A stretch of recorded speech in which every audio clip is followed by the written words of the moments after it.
बिस्मिल्लाहिर्रहमानिर्रहीम। अस्सलाम वालेकुम students, welcome back to my channel all about maths with सहर।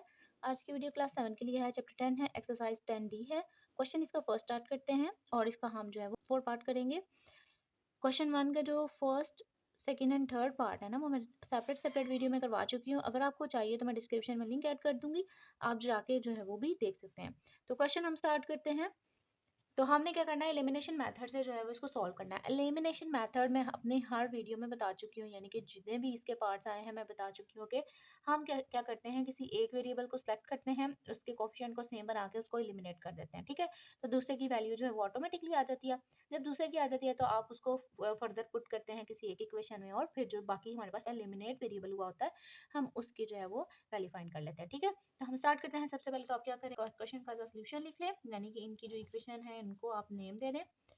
फर्स्ट हमारे पास जो है वो इक्वेशन, फर्स्ट इक्वेशन का नेम हम उसको देंगे second 3x plus 4y is equal 15। तो ये हमारे पास सेकंड इक्वेशन बन गई। ठीक है, अब आपने क्या करना है, अब आपने देखना है कि आपके पास जो भी वेरिएबल आप एलिमिनेट करना चाह रहे हैं उनके कोफिशिएंट को सेम बनाना है आपने। ठीक है, तो अगर मैं एक्स को एलिमिनेट, ज़्यादातर जो है ना वो एक्स को ही एलिमिनेट किया जाता है। अगर आप चाहते हैं कि मैं पहले, आप वाई की वैल्यू नहीं लाना चाह रहे, अगर आप एक्स को एलिमिनेट करते हैं तो ऑब्वियसली आपको वाई की वैल्यू पहले आएगी। ठीक है, और अगर आप y को एलिमिनेट करते हैं तो x की, आप जो भी वैल्यू पहले लाना चाह रहे हैं या जिस तरीके से आसानी से काम हो सकता है आप उस तरीके से करें। अगर मैं आपको यहाँ पे थोड़ा सा ये बता दूं कि ये 2 है, ये 3 है, ये 2 और ये 3 यानी कि आपस में मल्टीपल्स नहीं है, लेकिन आपने कोई ऐसा डिजिट ढूंढना है, ऐसा नंबर ढूंढना है जो इन दोनों के मल्टीपल्स हो, इन दोनों पे आते हो। ठीक है, लाइक अगर 6 की बात करती हूँ तो 2 के टेबल में भी आता है, 3 के टेबल में भी आता है। तो आप ना कुछ ऐसी फॉर्म इन दोनों की बनाएं जो सेम हो, क्योंकि ये आपस में मल्टीपल्स नहीं है।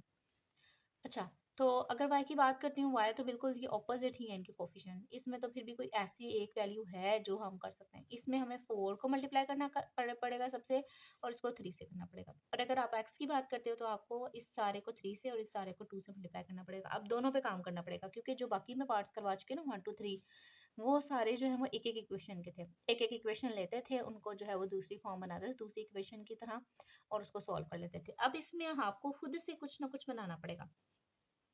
तो आपने क्या करना है, सिंपली मल्टीप्लाई कर दें इस सारी इक्वेशन को 3 के साथ और इस सारी इक्वेशन को 2 के साथ, यानी कि ऑपोजिट कर दें। तो आप यहाँ पे लिखेंगे मल्टीप्लाई फर्स्ट इक्वेशन बाय 3, यानी कि ऑपोजिट करें 3, एंड सेकेंड इक्वेशन बाय 2। तो यहाँ पे मैं क्या करने लगी हूँ, दोनों को ब्रैकेट के साथ अप्लाई करने लगी हूँ। तो यहाँ पे मैं क्या कर रही हूँ, इसको 3 से करना है, तो सेकंड फर्स्ट इक्वेशन सारी की सारी मैं ब्रैकेट के अंदर लिख दूंगी विद 3 मल्टीपल। ठीक है, और इनको साथ साथ मल्टीप्लाई भी कर देते हैं, पहला ऑपरेशन करके सेकंड भी कर लेते हैं।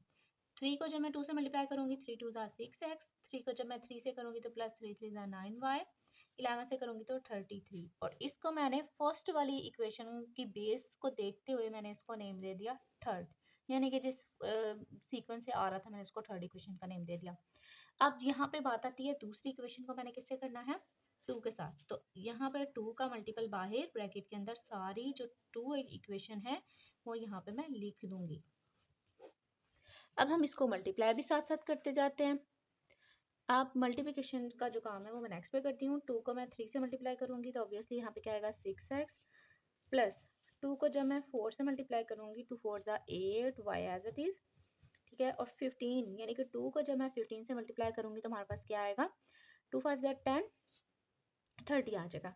ठीक है, तो इस इक्वेशन को मैं नाम दूंगी फोर्थ का। अब आपने जो यूज़ करनी है, आपने एक यूज़ करनी है थर्ड इक्वेशन, एक यूज़ करनी है फोर्थ इक्वेशन। ठीक है, एलिमिनेट आपने करना ना तो आप एलिमिनेट कर सकते हैं, लेकिन जो नई इक्वेशन आई है वो ही आपने यूज़ करनी है। अच्छा, तो आप क्या करो, सिंपली सब्ट्रैक्ट कर लो, या 4 को 3 में से सब्ट्रैक्ट कर लो, या 3 को 4 में से सब्ट्रैक्ट कर लो, जो आपको बड़ी वाली लग रही है ना। जैसे 6 सेम है, 9 बड़ा है, 8 छोटा है, 33 बड़ा है और 30 छोटा है, तो आप किसको चूज करोगे। ऑब्वियसली आप जो है वो 3 को में से माइनस करोगे 4 को। आप पे डिपेंड कर रहा है, आप किसी भी तरीके से कर सकते हैं, माइनस वैसे भी एलिमिनेट हो ही सकते हैं। तो आप सिंपली यहाँ पे लिखें सब्ट्रैक्ट 4 इक्वेशन फ्रॉम 3 इक्वेशन। ठीक है, इसका मतलब है फ्रॉम का मतलब फ्रॉम 3 इक्वेशन का मतलब है कि हमें थर्ड इक्वेशन जो है वो ऊपर रखनी पड़ेगी और फोर्थ जो है वो नीचे। थर्ड इक्वेशन ऊपर रख दी और फोर्थ इक्वेशन जिसको हमने माइनस करना है वो नीचे आ जाएगी। और सारे साइन इनके क्या होंगे, ऑपोजिट हो जाएंगे, बिकॉज हमें पता है कि जब हम किसी एक्सप्रेशन को माइनस कर रहे होते हैं सब्ट्रैक्ट की फॉर्म में तो उसके सारे साइन ऑपोजिट हो जाते हैं। ठीक है, तो इसके भी रूल इसका रूल भी आप याद रखें, उस पर अप्लाई करें। यहाँ पे प्लस है तो यहाँ पे माइनस हो जाएगा, माइनस हो जाएगा, यहाँ पे भी प्लस एग्जिस्ट करता है क्योंकि यहाँ पे जब कोई साइन ही ना होता तो वहाँ पे प्लस मौजूद होता है तो माइनस हो जाएगा। ठीक है, तो ये मैं मार्कर से इसलिए हाईलाइट किया ताकि आपको पता हो कि हमने यूज भी यही माइनस और यही वाले साइन, नीचे वाले जो साइन है ना यही यूज करने हैं। यहाँ पे कोई साइन नहीं तो ऑब्वियसली प्लस है, प्लस माइनस माइनस, 6 में से 6 निकाला तो 0x आ जाएगा। यहाँ तो आप इसको डायरेक्टली कट कर दें, प्लस माइनस माइनस, 9 में से 8 निकाला 1y और साइन आएगा बड़ी वैल्यू का जो कि प्लस का है 9 के साथ। ठीक है, अच्छा यहाँ पे अगर मैं ये बात करती हूँ अगर थर्ड फोर्थ बाद में आता ना, बस क्या फर्क आना था, यहाँ पे माइनस का आ जाना था। 33 में से 30 को जब मैं माइनस करूंगी बिकॉज प्लस माइनस माइनस, 33 में से 30 को निकाला 3 आ गया और साइन कौन सा आएगा, ऑब्वियसली प्लस का बड़ी वैल्यू का। अगर मैं इसका रिवर्स करती, मैं साथ साथ आपको वो भी बता रही हूँ। ठीक है, थर्ड में से अगर फोर्थ में से मैं अगर थर्ड को निकालती, यहाँ पे भी माइनस आता है, यहाँ पे भी माइनस आता है और नेक्स्ट पे ये एलिमिनेट होके खत्म हो जाते हैं। इसलिए आप किसी भी तरीके से कर सकते हो, आपका आंसर ठीक आएगा। +1 है तो हमें पता है किसी कोई भी वैल्यू अगर मौजूद होती है, अगर कुछ भी नहीं होता उसके साथ प्लस भी होता है 1 भी होता है, तो इसलिए मैं इसको इग्नोर कर रही हूँ और यहाँ पे हमारे पास y की वैल्यू आ गई 3। अब आप सिंपली क्या करो, y की वैल्यू को किसी एक इक्वेशन में पुट करो और x की वैल्यू फाइंड कर लो। सिंपल आप लिखोगे put value of y is equal 3 in first equation. तो फर्स्ट इक्वेशन हमारे पास क्या थी, 2x plus 3y is equal 11, 2x plus 3। अब इन दोनों के दरमियान अगर कोई साइन नहीं ना तो हमें पता है यहाँ पे कौन सा साइन मौजूद है, मल्टीप्लिकेशन का। तो मैं मल्टीप्लिकेशन की जगह क्या कर रही हूँ, ब्रैकेट अप्लाई कर रही हूँ। आप मल्टीप्लिकेशन भी कर सकते हैं। अब y की जगह मैं क्या पुट करूंगी 3, बाकी सारी value as it is. 2x plus 3 को 3 से मल्टीप्लाई किया, 3 3 9 इज इक्वल 11, 2x। अब हमें यहाँ पे चाहिए x की वैल्यू, तो आप सबसे पहले कांस्टेंट x के साथ जो कांस्टेंट एक्स्ट्रा है ना आप उसको उस साइड पे लेके जाना चाहोगे, तो आपने करना भी ऐसे। आप फिलहाल के लिए इसको थोड़ी देर के लिए इग्नोर कर दें, 2x इक्वल 11। और अब यहाँ पे आप इसको लिख सकते हैं, प्लस का साइन है तो इक्वलिटी की दूसरी साइड पे जाके क्या हो जाएगा, माइनस। 11 में से 9 को माइनस करेंगे तो 2 आ जाएगा।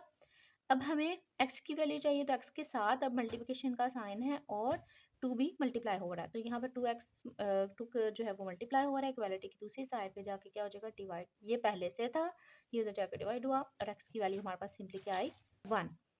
ठीक है, और x हमारे पास 1 हो गया एंड y इज इक्वल 3। अगर आप डाउट में हैं कि आपका जो आंसर है वो ठीक नहीं है या चेक करना चाह रहे हैं तो आप सिंपली क्या करें, x और y की वैल्यू पुट करें इसके अंदर किसी भी एक इक्वेशन में और देखें कि क्या आपका आंसर ठीक आ रहा है। x की वैल्यू है 1, चलें जी 1 पुट कर दिया यहाँ पे हमने, और y की वैल्यू क्या है 3, तो यहाँ पे हमने 3 पुट कर दिया। अब करके देख लेते हैं, 2 1 2, 3 3 9, 9 और 2 को ऐड किया तो हमारे पास ऑब्वियसली 11 आया, तो हमारा आंसर जो है वो बिल्कुल करेक्ट है।